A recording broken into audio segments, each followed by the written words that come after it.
Have you ever stayed in a job that was slowly killing you? Not your body, your spirit. You wake up Sunday night with a knot in your stomach because Monday is coming. You sit in meetings, nodding, performing, counting down the minutes. You know, somewhere deep inside, that this is not your life. This is someone else's plan that you agreed to out of fear. Maybe you have a dream, a business idea, a skill you've been building in secret at midnight when everyone else is asleep. But every time you think about jumping, one thought stops you cold. I have zero savings. I can't afford to risk it. What if I told you that the most dangerous risk isn't the one you take? It's the one you never take because you kept waiting for the perfect moment that never comes. This is the story of a man who had nothing in his bank account, everything to lose, and made the most calculated decision of his life. Stay with me until the end, because this story might be the permission you've been waiting for. In a mid-sized city where ambition and survival shared the same crowded bus, there lived a 32-year-old man named Daniel. Daniel worked as a mid-level marketing executive at a pharmaceutical company. The salary was decent. The office had air conditioning. The job title sounded impressive at family dinners. From the outside, Daniel was doing well. From the inside, Daniel was disappearing. Every morning he put on the same kind of shirt, sat in the same traffic, opened the same laptop, and attended the same meetings where the same people said the same things, and nothing ever changed. He had been there for 6 years.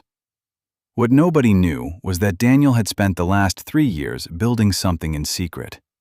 Every night after dinner, while his wife Maya slept, he sat at the kitchen table and worked on a small content agency. He had 3 clients. He understood digital marketing better than anyone in his office. He had a vision, a plan, and a growing list of people who trusted his work. What he didn't have was money. His bank account held exactly 11,000 rupees, barely enough for 1 month of rent. His manager, Mr. Kapoor, was a careful man who believed in systems and certainty. One afternoon, he called Daniel into his office. Daniel, we're promoting you to senior manager. Bigger team, better salary. The offer is good. You'd be foolish to say no.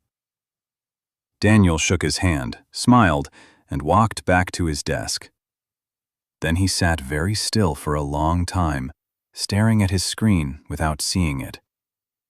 Something inside him had shifted, not with excitement, with dread. Because he knew, if he accepted this promotion, he would never leave. The golden handcuff would snap shut. That evening, Daniel came home and told Maya everything, not just about the promotion, about the agency, about the 3 years of secret work, about the 11,000 rupees, about the terror and the longing living side by side in his chest. Maya was quiet for a long time. Then she said something Daniel didn't expect. How long have you been carrying this alone? 3 years, he said. I didn't want to scare you. She took his hands. Daniel, I've known something was wrong for a long time. I just didn't know what. She looked at him steadily. What do you actually want? He didn't hesitate. I want to quit. I want to build this for real. But I have nothing saved. We can't survive on nothing. She nodded slowly. Then we have to be smart about this. Not reckless. Smart. The next morning, Daniel did something unexpected. Instead of submitting his resignation, he submitted a request. He asked Mr. Kapoor for a 60-day notice period instead of the standard 30. In those 60 days, Daniel did not waste a single hour. He contacted every potential client he had ever spoken to. He converted 2 leads he had been sitting on for months. He negotiated a part-time consulting contract with one of his existing clients, giving him a guaranteed base income for 6 months. By the time his last day arrived, Daniel walked out of that office not with 0, but with 3 confirmed clients, 1 consulting retainer, and a runway of 7 months. He had turned 11,000 rupees and 60 days into a foundation. His colleagues shook their heads.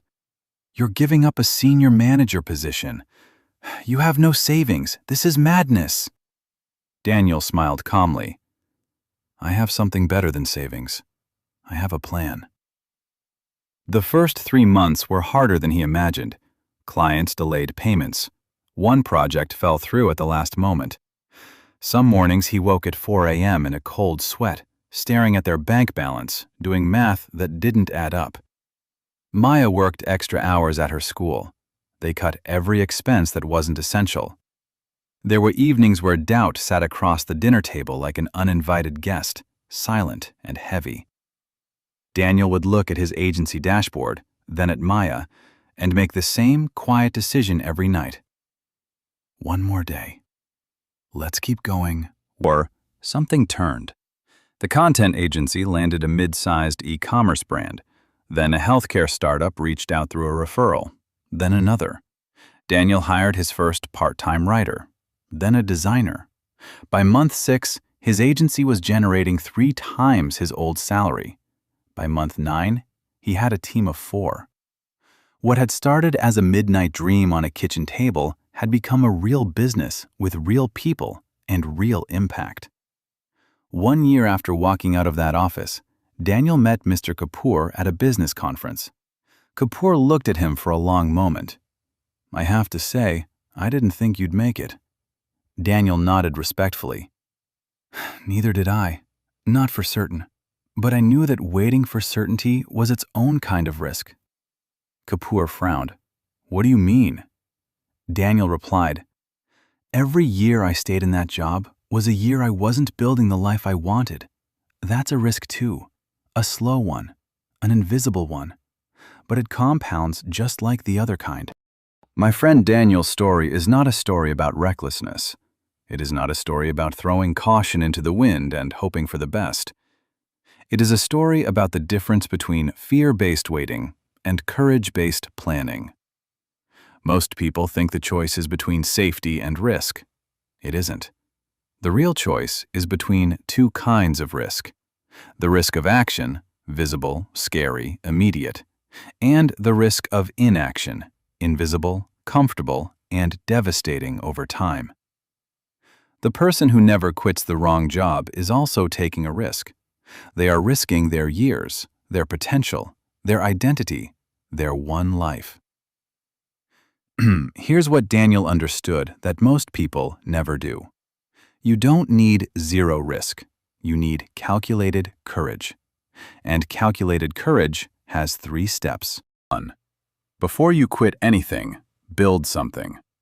Don't jump from the plane without a parachute. Use your employed hours to build, test, and validate. Get your first client before you leave. Prove the idea works while you still have income. Step 2. Create a runway, not a rescue plan. Calculate exactly how many months you can survive on reduced income. Then work backwards. Step 3. Set a non-negotiable deadline. Find your moment of truth and honor it. Because without a deadline, preparation becomes procrastination forever. Tonight, open a notebook and write down the one thing you've been building in secret. What is the minimum you need to make this real? What is the cost of never trying? Daniel had 0 savings and made it work. Not because he was fearless, because he was calculated. He built a bridge, 1 plank at a time, while still standing on solid ground. And then, when the bridge was long enough, he walked across it. If this story spoke to something inside you, hit that like button right now. Drop a comment telling me what you've been building in secret. Share this with someone sitting on a dream. And subscribe, because every week, I bring you stories of people who chose courage over comfort. Remember, there is no such thing as a risk-free life. The only question is, which risk you're brave enough to choose.